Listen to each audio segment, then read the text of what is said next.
ভাষার মেইন কাজটা কি? মনের ভাব।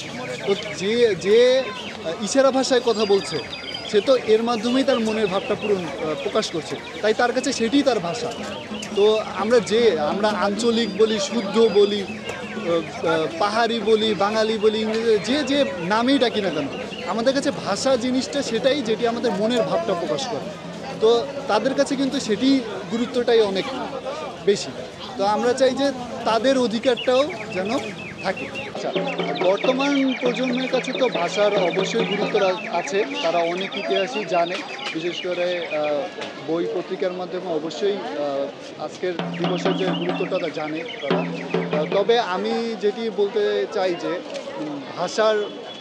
ভাষা নিয়ে অনেক সময় বদল হয়েছে, ভাষা নিয়ে রাজনীতি হয়েছে, ভাষার অনেক মতভেদ হয়েছে, কিন্তু ভাষার যে কাজ, আপন গতি, যে মানুষের মনের ভাব প্রকাশ করা, সেটি কিন্তু ভাষা তার নিজ গতিতে করে গিয়েছে। তাই আমার কাছে যেটি আমার মনের ভাবটা প্রকাশ করে সেটি আমার ভাষা। এবং আমি আজকে যে বিষয়টি নিয়ে একটু কথা বলতে চাই যে আমি ডিসেবিলিটি ইনক্লুশন নিয়ে কাজ করি, ডিসেবিলিটি রাইটস নিয়ে। তো আমরা যে দেখি আমাদের দেশে ইশারা ভাষা, যে অনেক একটু গোষ্ঠী ইশারা ভাষার কথা বলে, এই ইশারা ভাষাটায় কিন্তু প্রচলন সেইভাবে নাই। এবং আপনি যদি দেখেন মেইন স্ট্রিম মিডিয়াতে এক বিটিভি বা দু একটা চ্যানেল বাদে কোথাও কিন্তু এই ইশারা ভাষা, সাইন ল্যাঙ্গুয়েজ ইন্টারপ্রেটার তারা কিন্তু ব্যবহার করে না। এছাড়া আমরা বিভিন্ন জরুরি স্বাস্থ্যসেবা বলেন, রেলওয়ে বলেন, এরপর বিমানবন্দর, এসব জায়গাতেগুলো কিন্তু আমাদের সাইন ল্যাঙ্গুয়েজ ইন্টারপ্রেটার নাই, যার কারণে তারা কিন্তু যারা বাকচ্ছবন প্রতিবন্ধী তারা কিন্তু এই মূল মেইন স্ট্রিম থেকে দূরে রয়ে গেছে। এবং বিভিন্ন জায়গায় আমরা দেখি বাইরের দেশে অ্যাম্বাসি প্রোগ্রামগুলো, বা বিদেশে আমরা দেখি আমেরিকার প্রেসিডেন্ট যে নির্বাচনের সময় তারা যে প্রচারণায় সব জায়গায় কিন্তু তারা সাইন ল্যাঙ্গুয়েজ ইন্টারপ্রেটার ব্যবহার করে, কিন্তু আমাদের দেশে রাষ্ট্রীয় বিভিন্ন প্রোগ্রামেও দেখা যায় যে এই সাইন ল্যাঙ্গুয়েজ ইন্টারপ্রেটার নাই। তাই দেখা যায় যে তারা কিন্তু এই মেইন স্ট্রিমিং থেকে সরে যাচ্ছে, বা তাদের যে ভাষাগত যে একটা বাধা এটি কিন্তু রয়ে গেছে।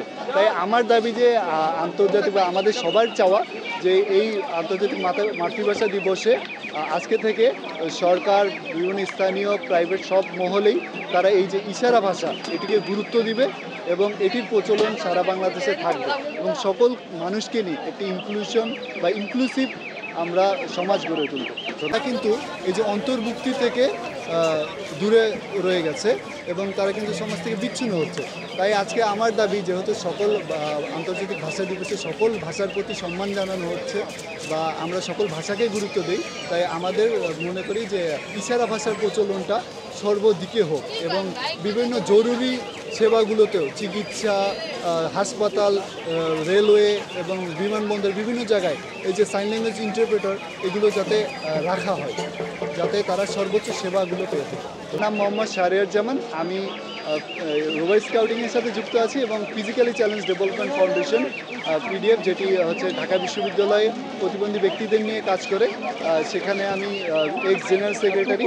আর আমি প্রয়াস স্কুল ঢাকাতে সেখানে কর্মরত আছি, যেটি স্পেশাল চাইল্ড স্কুল।